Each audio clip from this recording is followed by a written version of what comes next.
There are reports out there that actually say that that more and more people eventually will live in urbanized areas. What that implies, so for example, the World Economic Forum has reports on that, but also United Nations. If you read it, what it could imply, or what it actually does imply in that particular report, in those particular reports, is that apparently the thought process is that physically areas will be more developed, which means a rural area will develop eventually into an urbanized area. Cities physically will grow in a certain direction. I don't really think that's what we need. And I also don't think that's what it means. I think where we're ramping up for is that there will be digital twins of physical whatever, a digital twin of a city.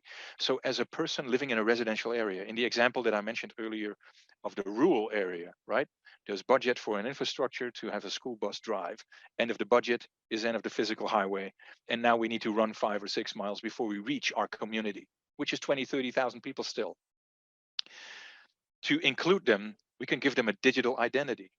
With a digital identity, they have a digital residence. With a digital residency, they can get a bank account. With a bank account, they can also do something else. They can get an ID card. They can vote.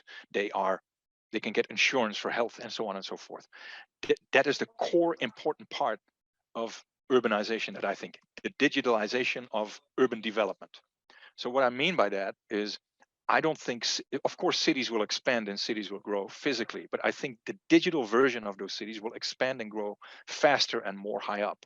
I think more and more people, after they've moved from certain, let's say the countryside, and then work into a city or a city kind of way, in an apartment or a condominium or a house or what have you, I think when they're in the mid or at the end of their career, perhaps, they want to retire a little, so they move away, or they got a second house, or they sell everything, they retire, and they go to the countryside again. That means that I think more people will leave a city, but they will be in the digital version of that city, and that gives them additional services. Drones will deliver packages and what have you to a drone station.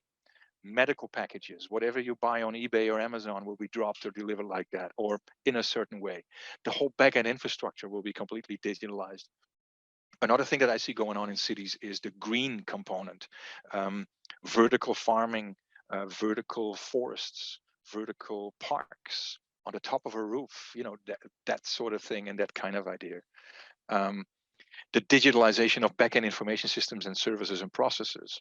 DHL and FedEx are very good examples of it. They still deliver physically a box with a package, or the package is a box or an envelope to your door. 10, 15 years ago, to receive it, you had to sign with an ink pen on a piece of paper that you're the one who received it. Or if this is for your neighbor, you receive it on behalf of your neighbor. And then in the evening, when the neighbor comes home, you knock the door and so on and so forth.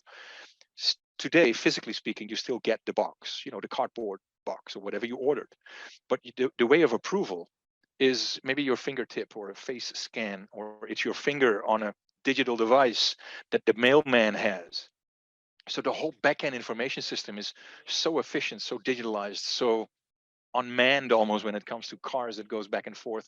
And the efficiency behind it is so digitalized. That is where also daily operations of city management, I think, will go. Definitely. So services will become more digitalized. Again, tapping into what I said before, technology that indeed helps us do better what we already do best.